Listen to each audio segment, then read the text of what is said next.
50% das pessoas que vão sorrindo para o altar do casamento passam a vida inteira chorando por causa dele. Pessoas que começam o casamento como um jardim engrinaldado de flores, percebem que ele se transforma num deserto inóspito e causticante. O seu casamento não precisa ser assim.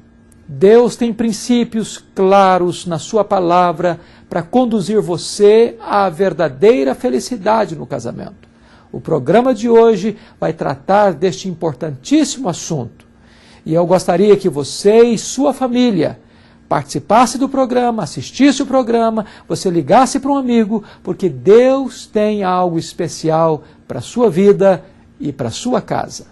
Eu quero conversar com você hoje sobre um dos assuntos mais importantes da sua vida. Eu quero falar com você sobre alguns princípios para a felicidade no casamento.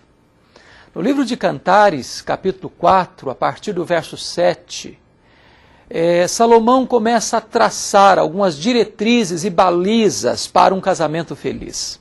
E ele nos oferece alguns desses princípios. E eu quero compartilhar com você esses princípios. Porque, na verdade, nós não podemos ser plenamente felizes se o nosso casamento fracassa e naufraga.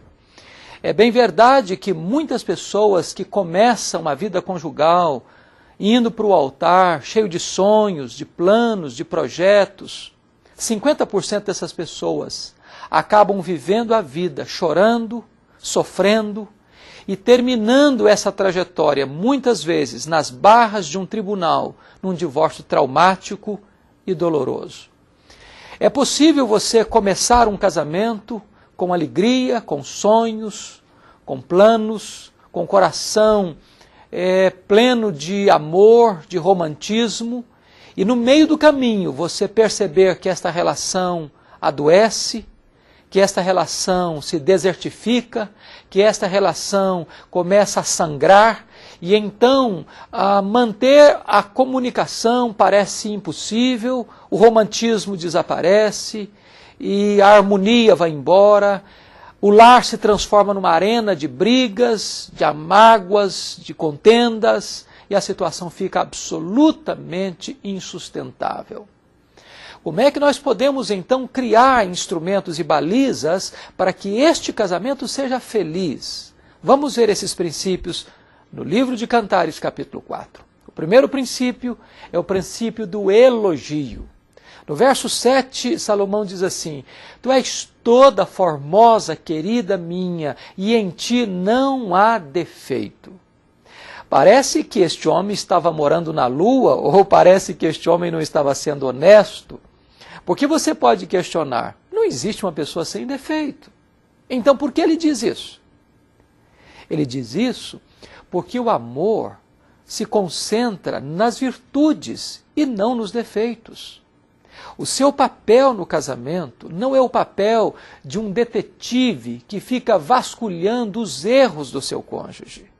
Nem o seu papel no casamento é o papel do arqueologista que fica cavocando e dragando o passado para levantar alguma coisa que ficou enterrada há muitos e muitos anos.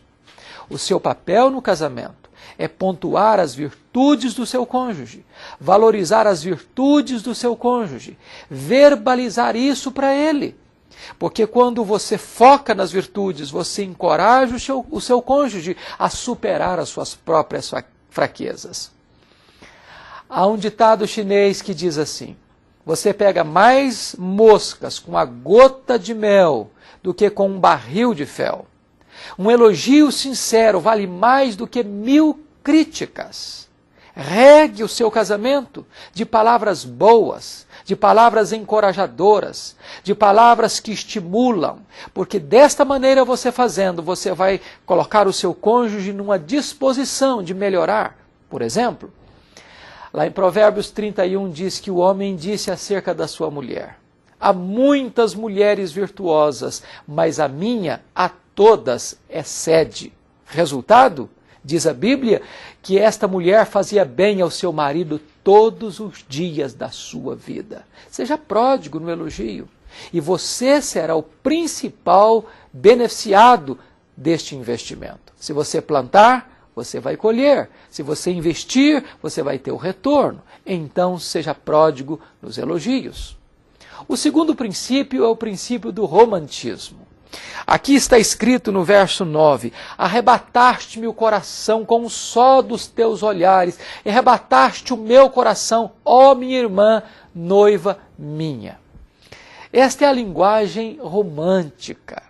Muitos casais que chegam no altar cheios de romantismo, deixam ir embora esse romantismo, e o casamento cai numa mesmice, numa rotina, num marasmo, não tem mais olhar cheio de ternura, não tem mais palavras doces, não tem mais carinho, não tem mais diálogo, não tem mais respeito, porque acabou o romantismo. Eu quero encorajar você a relembrar os melhores tempos do seu namoro, os melhores tempos do seu noivado, e recomeçar uma nova relação de amizade, de afeto, de carinho, de toque, de carícia, de romantismo no seu casamento. Quando a Bíblia diz lá em Efésios 5, o apóstolo Paulo diz assim: quem ama a sua mulher, a si mesmo se ama. Ninguém jamais odiou a sua própria carne, antes a alimenta e dela cuida. Esta palavra cuidar, que está lá em Efésios 5, 29, só aparece mais outra vez no Novo Testamento, em 1 Tessalonicenses, capítulo 2, versículo 7. E a palavra lá é a palavra acariciar. O marido precisa acariciar a esposa, precisa tocar a esposa, precisa ser sensível com a sua mulher. E vice-versa, a mulher precisa ser carinhosa com seu marido, porque restaurando assim o romantismo, esse casamento vai ser revitalizado, remoçado e encontrar um novo oxigênio para respirar ar puro de alegria, de prazer, de contentamento e de amor. Mas há um terceiro princípio. É o princípio da comunicação. Chegamos ao versículo 11 e o marido diz assim: os teus lábios, querida, destilam mel. Esse é o princípio da comunicação saudável. Deixa eu dizer para você, a Bíblia diz em Provérbios 18, 21, que a morte e a vida estão no poder da língua. Quem bem a utiliza, come dos seus frutos. Você pode dar vida ou você pode matar o seu casamento, dependendo da maneira como você se comunica. Não tem casamento saudável se a comunicação não for positiva, não for boa, não for harmoniosa, não for respeitosa. Quantos casais que se agridem, que machucam um ao outro, que ferem um ao outro, cuja língua não é medicina, mas é espada que fere, que machuca, que sangra e que mata. Nós precisamos manter no casamento uma linguagem bonita, cheia de ternura, cheia de sinceridade, cheia de amor, de respeito um pelo outro. Porque desta maneira, a nossa língua vai destilar mel, doçura e vai trazer então uma comunicação edificante.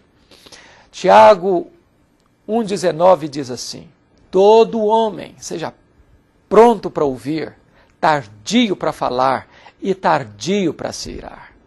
Eu quero encorajar você a agendar um tempo especial com o seu marido, com a sua mulher, com os seus filhos. Você precisa valorizar